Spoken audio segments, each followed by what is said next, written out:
11월 17일 화요일 하나님께서 저희에게 주시는 말씀은 다니엘서 2장 1절부터 23절까지의 말씀입니다. 하나님의 말씀을 읽도록 하겠습니다. 느부갓네살이 다스린 지 2년 되는 해에 느부갓네살이 꿈을 꾸고 그로 말미암아 마음이 번민하여 잠을 이루지 못한지라. 왕이 그의 꿈을 자기에게 알려주도록 박수와 술객과 점쟁이와 갈대아 술사를 부르라 말하매 그들이 들어가서 왕의 앞에 선지라. 왕이 그들에게 이르되 내가 꿈을 꾸고 그 꿈을 알고자 하여 마음이 번민하도다 하니 갈대아 술사들이 아람말로 왕에게 말하되 왕이여 만수무강하옵소서. 왕께서 그 꿈을 종들에게 이르시면 우리가 해석하여 드리겠나이다 하는지라. 왕이 갈대아인들에게 대답하여 이르되 내가 명령을 내렸나니 너희가 만일 꿈과 그 해석을 내게 알게 하지 아니하면 너희 몸을 쪼갤 것이며 너희의 집을 거름더미로 만들 것이요 너희가 만일 꿈과 그 해석을 보이면 너희가 선물과 상과 큰 영광을 내게서 얻으리라.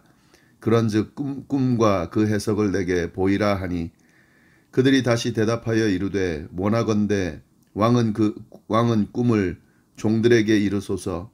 그리하시면 우리가 해석하여 드리겠나이다 하니 왕이 대답하여 이르되 내가 분명히 아노라. 너희가 나의 명령이 내렸음을 보았으므로 시간을 지연하려 함이로다. 너희가 만일 이 꿈을 내게 알게 하지 아니하면 너희를 처치할 법이 오직 하나이니 이는 너희가 거짓말과 망령된 말을 내 앞에서 꾸며 말하여 때가 변하기를 기다리려 함이라. 이제 그 꿈을 내게 알게 하라. 그리하면 너희가 그 해석도 보일 줄을 내가 알리라 하더라. 갈대아인들이 왕 앞에 대답하여 이르되 세상에는 왕의 그 일을 보일 자가 한 사람도 없으므로 어떤 크고 권력 있는 왕이라도 이런 것으로 박수에게나 술객에게나 갈대아인들에게 물은 자가 없나이다. 왕께서 물으신 것은 어려운 일이라. 육체와 함께 살지 아니하는 신들 외에는 왕 앞에 그것을 보일 자가 없나이다 한지라. 왕이 이로 말미암아 진노하고 통분하여 바벨론의 모든 지혜자들을 다 죽이라 명령하니라. 왕의 명령이 내림에 지혜자들은 죽게 되었고 다니엘과 그의 친구들도 죽이려고 찾았더라.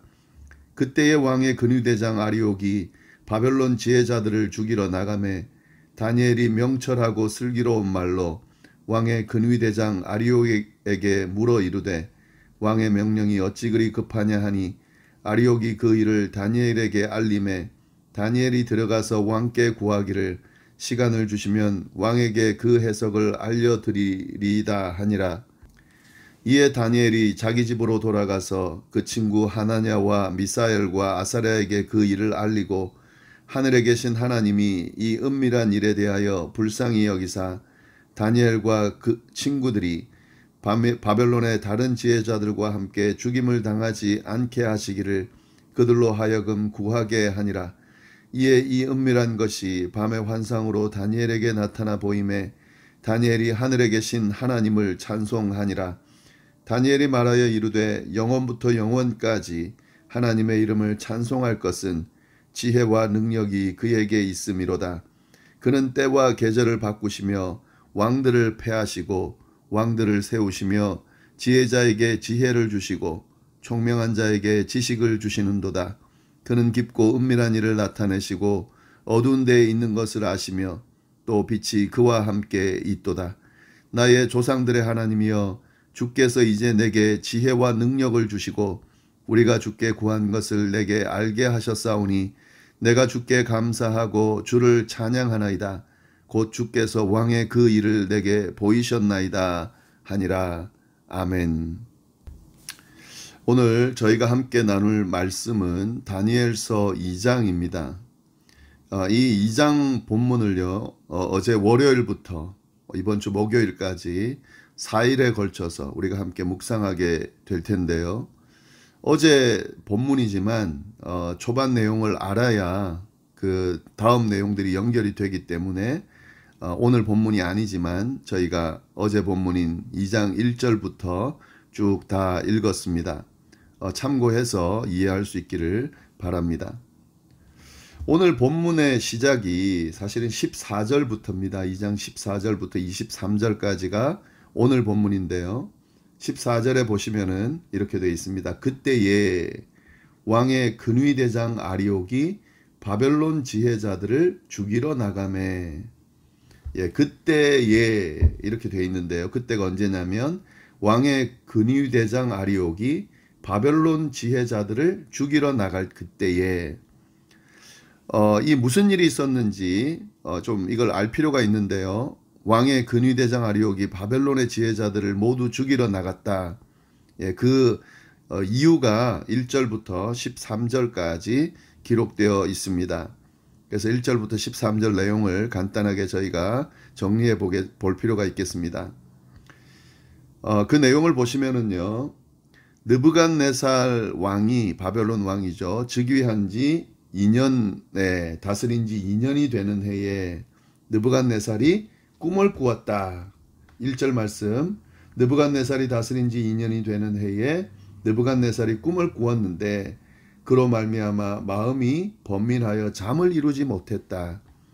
어떤 꿈인지 모르겠지만 이 꿈을 하나 꿨는데 그것이 느부갓네살 왕의 마음을 번민하게 만들고 잠을 이루지 못하게 만들었다 하는 겁니다.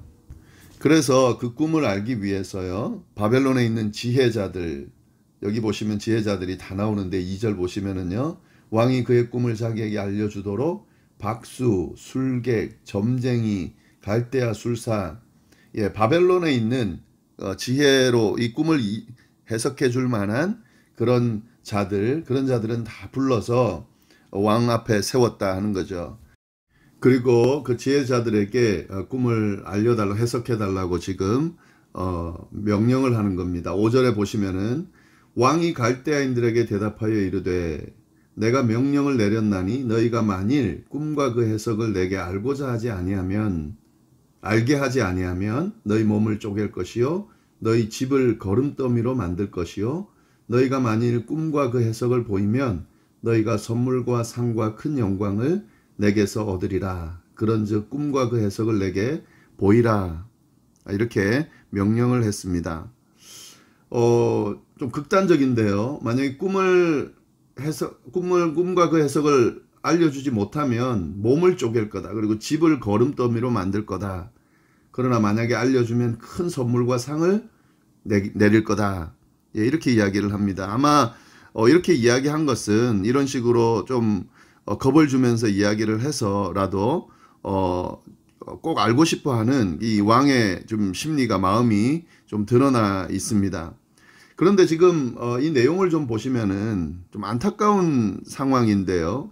지금 술사들, 갈대아 술사들 그리고 그 지혜자들 대표해서 4절에 보시면은 갈대아 술사들이 아람말로 왕에게 말하되 왕이여 만수무강하옵소서 왕께서 그 꿈을 종들에게 이르시면 우리가 해석하여 드리겠나이다 하는지라 이렇게 대답을 해요. 그러니까 무슨 말이냐면 지금 왕이 꿈에 대해서는 알려주지 않은 상태에서 지금 그걸 알려달라 해석해달라 이렇게 지금 이야기하는 상황인 겁니다. 꿈을 지금 말해주지 않았습니다. 그러면서 해석해달라고 말하는 그런 상황인 거죠. 그러니까 이 지혜자들이 꿈을 알려줘야 우리가 해석할 수 있습니다. 이렇게 이야기를 하는 거죠. 근데 이 왕은 그렇게 이야기하는 사람들에게 뭐라고 이야기를 하냐면요. 이게 지금 계속 반복되고 있는데요. 7절에도 그렇게 나옵니다.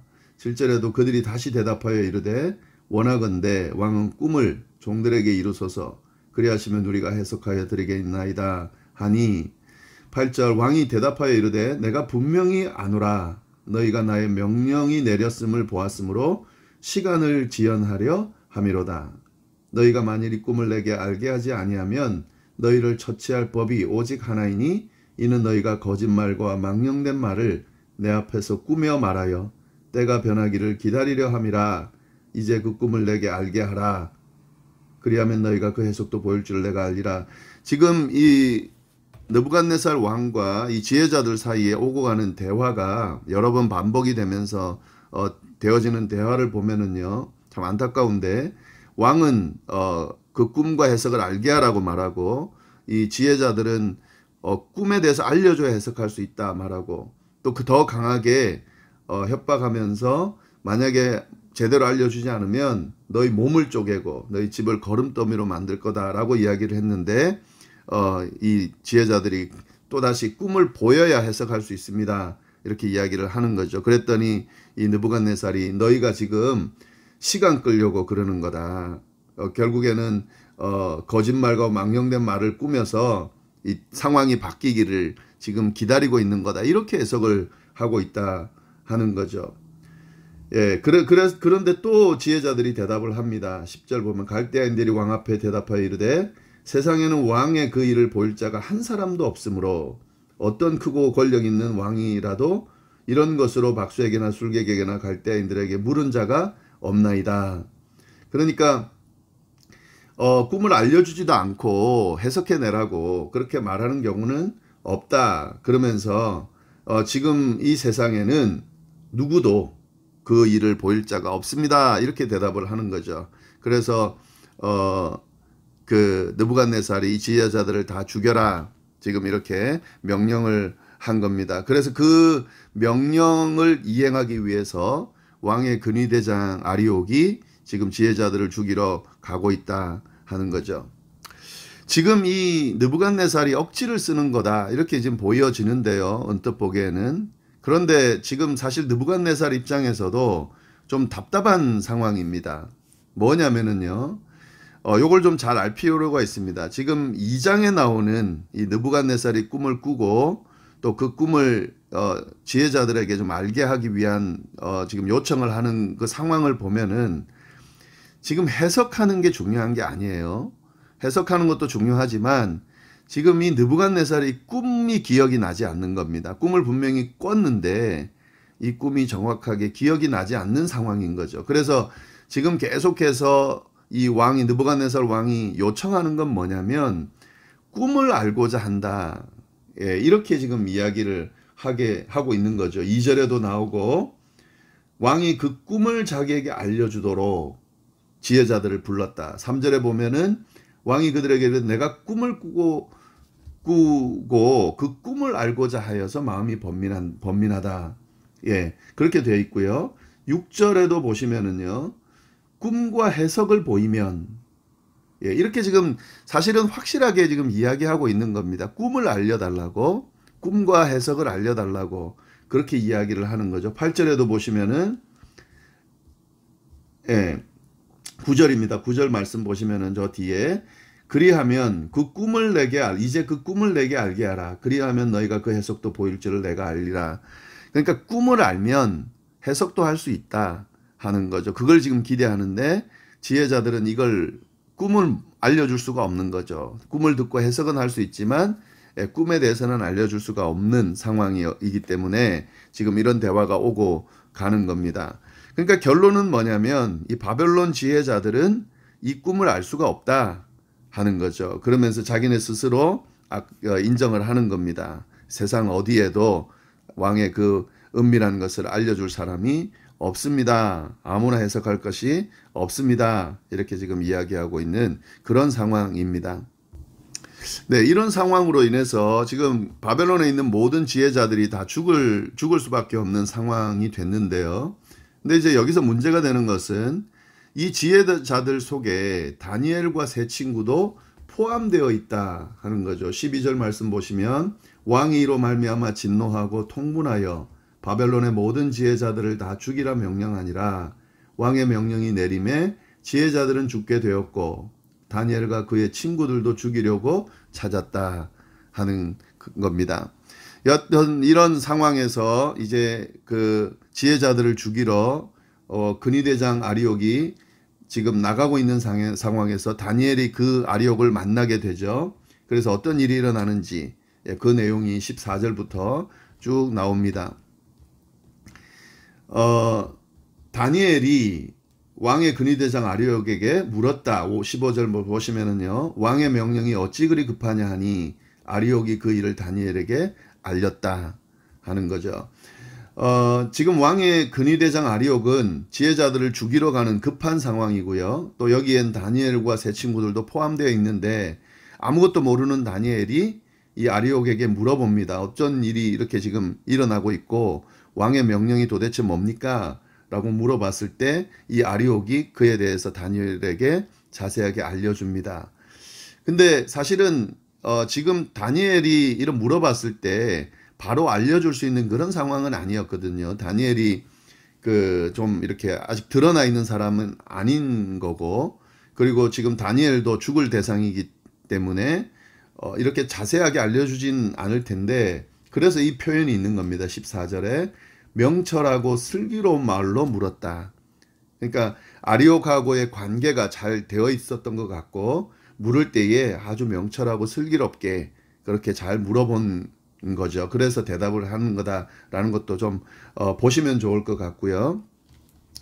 그래서 이제 알려줬어요. 앞에 일어난 상황, 여차여차해서 느부갓네살 왕이 꿈을 꾸었고 그에 대한 해석을 맡겼는데 제대로 해석을 못해서 꿈을 알려주지 못해서 지혜자들은 다 죽게 됐다. 아마 너네도 죽을 거다. 이렇게 이야기를 한 거겠죠.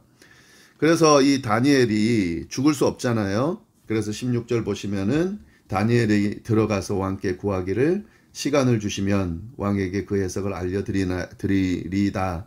다니엘이 그렇게 담대하게 왕에게 찾아가서 꿈을 해석해 줄 수 있습니다. 그러니까 시간을 좀 주십시오. 이렇게 해서 시간을 벌었다 하는 거죠. 아마 이 다니엘이 자신이 있었다라기보다는요. 지금 죽음 위기의 직전에 있기 때문에 살기 위해서 이렇게 시간을 번 것으로 그렇게 이해할 수 있습니다. 그리고 난 후에 이 다니엘이 뭘 하는지를 보면 알 수가 있는데요. 그리고 난 뒤에 다니엘이 그 꿈을 해석하기 위해서 무슨 연구를 하거나 조사를 하거나 그러지를 않고요. 17절에 보시면은 이에 다니엘이 자기 집으로 돌아가서 그 친구 하나냐와 미사엘과 아사랴에게 그 일을 알려주고 그 다음 뭐 하냐면 하늘에 계신 하나님이 이 은밀한 일에 대하여 불쌍히 여기사 다니엘과 친구들이 바벨론의 다른 지혜자들과 함께 죽임을 당하지 않게 하시기를 그들로 하여금 구하게 하니라. 지금 중보기도를 부탁을 합니다. 이 다니엘이 시간을 벌어놓고 이 꿈을 해석하기 위해 꿈을 알기 위해서 제일 먼저 한 것은 세 친구에게 중보기도를 요청합니다. 그리고 자신도 아마 기도를 했겠죠. 왜냐하면은요, 이 다니엘이 확실히 알고 깨닫고 있는 것이 있습니다. 그 느부갓네살 왕의 그 이야기를 들어보니까 이것은 하나님이 아니면 알려줄 존재가 해석할 존재가 없다는 것을 확실히 알고 있었다 하는 거죠. 그리고 또 한 가지는 그렇기 때문에 하나님께 기도하면 분명히 하나님이 알려주실 거라는 사실을 도와주실 것이라는 사실을 알고 있었다 하는 거죠. 그래서 제일 먼저 하는 것이 기도하는 거다. 중보기도 부탁하는 거였다 하는 겁니다. 그런데 이 내용을요. 앞에 그 지혜자들이 이야기하던 내용과 사실은 연결을 좀 해볼 필요가 있습니다. 이 부분은 지혜자들도 알고 있던 내용입니다. 무슨 말이냐면 아까 그랬잖아요. 이것은 이 세상 어떤 사람도 알 수 없습니다. 그러면서 제가 읽지 않았는데 11절 보시면 왕께서 물으신 것은 어려운 일이라 육체와 함께 살지 아니하는 신들 외에는 왕 앞에 그것을 보일 자가 없다. 지금 왕의 그 꿈은 사람이 알려줄 수 있는 것이 아니다. 신만이 알려줄 수 있는 거다라고 이 지혜자들도 인정하는 거죠. 물론 이 신이 하나님이라는 생각은 못했을 겁니다. 그러나 다니엘은 확실히 알고 있었다는 거죠. 이 느부갓네살의 꿈은 하나님께서 주신 꿈이고 하나님만이 알려주실 수 있는 또 해석해 주실 수 있는 거다라고 판단했기 때문에 하나님께 기도한 거죠. 중보기도를 부탁하고 기도를 한 겁니다. 결국 어떻게 되느냐면요. 19절 이에 은밀한 것이 밤의 환상으로 다니엘에게 나타나 보임에 다니엘이 하늘에 계신 하나님을 찬송했다. 결국에는 하나님께서 알려주셨다는 거죠. 이 은밀한 것에 대해서 알려주셨고 그 하나님 앞에 찬양했다. 하나님께서 해결해 주신 거죠. 다니엘이 생각했던 것이 맞았습니다. 그리고 20절부터 23절은 이렇게 알려주신 하나님께 찬양을 드립니다. 20절 다니엘이 말하여 이르되 영원부터 영원까지 하나님의 이름을 찬송할 것은 지혜와 능력이 그에게 있습니다. 이게 다니엘이 갖고 있는 신앙 고백이에요. 이 꿈을 알려주신, 이 은밀한 것을 알려주신 분이 하나님이신데 하나님께서 지혜와 능력이 있다, 능력을 가지고 있다, 믿고 있는 거고 또 확인한 거고, 그래서 찬양하고 있는 거죠. 그래서 하나님의 존재 자체를 찬양을 통해서 지금 표현하고 있습니다. 21절 보면 그는 때와 계절을 바꾸시며 사계절을 주관하시는 분, 또 왕들을 패하고 왕들을 세우고 왕들을 세우기도 하고 패하기도 하는 분, 그리고 지혜자에게 지혜를 주시고 총명한 자에게 지혜와 지식을 주시는 분, 그는 깊고 은밀한 일을 나타내시고 어두운 데 있는 것을 아시며 또 빛이 그와 함께 있다. 하여튼 모든 만물을 주관하시고 지혜와 지식을 주관하시고 왕들을 세우기도 하고 패하기도 하시는 하나님이시다라는 사실을 고백하면서 찬양하고 있는 거죠. 나의 조상들의 하나님이여, 주께서 이제 내게 지혜와 능력을 주시고 우리가 주께 구한 것을 내게 알게 하셨사오니 내가 주께 감사하고 주를 찬양하나이다. 곧 주께서 왕의 그 일을 내게 보이셨나이다 하니라. 하나님이 이 지혜와 능력을 나에게 주셔서 알게 하셨습니다. 그리고 이것은 조상들의 그 신앙 고백이고 저도 그 조상들의 경험과 신앙 고백을 저에게도 보여주셔서 감사합니다. 찬양합니다. 이렇게 지금 고백하고 있는 거죠. 네, 오늘 내용을 쭉 보시면서요. 지금 다니엘이 가지고 있는 신앙 고백, 이것이 얼마나 중요한지 좀 잘 우리가 알 수가 있습니다. 지혜와 지식을 제공하시는 분, 모든 것을 주관하시는 분이 하나님이다라는 사실, 그래서 이해할 수 없는 그 부분들, 또 지혜와 지식이 필요한 부분들을 알기 위해서는 무엇보다도 하나님께 기도하고 또 그 하나님을 통해서 알려고 하는 이 접근이 아주 중요하다라고 하는 사실과, 그리고 이 기도를 할 때에 함께 중보하며 기도하는 것이 참 중요하다는 사실, 그 사실을 우리가 오늘 말씀을 통해서 알 수가 있습니다. 결국 그 하나님께서 알려주시고 이 뒤에 이제 내일 본문을 말씀을 보면은 하나님이 어떻게 다니엘을 주관하면서 주도해 가시는지, 그를 통해서 다니엘이 어떤 평가를 받고 어떻게 세워가는지, 이런 내용들을 저희가 이제 볼 수가 있습니다. 오늘 말씀 좀 잘 다시 한번 돌아보시면서요. 어떻게 우리가 신앙생활하고 또 자세를 가지고 또 그렇게 살아가야 하는지 좀 잘 정리하고 또 마음에 새기고 그리고 삶 속에서 드러낼 수 있기를 좀 바랍니다. 우리 함께 기도하겠습니다. 하나님 아버지 감사합니다. 오늘 또 다니엘서를 통하여 하나님의 말씀을, 음성을 들을 수 있도록 인도해 주시니 감사합니다. 하나님께서 이 세상의 주관자이시고 또 지혜와 지식을 주관하시는 분이라는 사실을 우리가 확실히 깨달았습니다. 하나님, 다시 한번 우리의 시선이 하나님께 고정되도록, 또 모든 일들, 무슨 일이 있든지 하나님께 아뢰고 하나님께 기도하고 하나님께서 주시는 그 말씀 안에서 뜻을 찾고 또 그 뜻을 따르는 저희가 될 수 있도록 인도하여 주옵소서. 중보기도의 중요성을 주님 깨달았습니다. 혼자 기도하는 것뿐만 아니라 함께 기도하며 기도를 부탁하고 또 부탁받는 이런 아름다운 신앙의 교제, 성도의 교제가 이루어지는 저희가 될 수 있도록 주여 인도하여 주옵소서. 함께하여 주시기를 간절히 바라고 살아계신 예수님의 이름으로 기도드립니다. 아멘.